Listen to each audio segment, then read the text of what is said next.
Португальский язык обладает уникальным звучанием, которое сразу выделяет его среди других романских языков.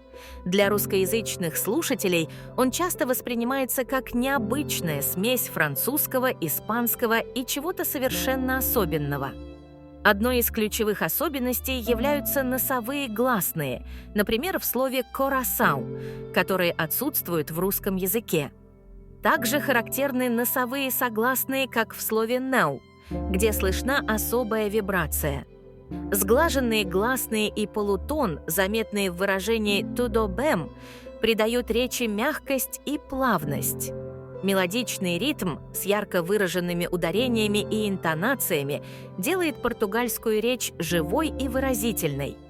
Все эти фонетические черты формируют уникальный характер португальского языка, отличающий его от французского, испанского и других языков романской группы. Подробный разбор по ссылке в комментарии.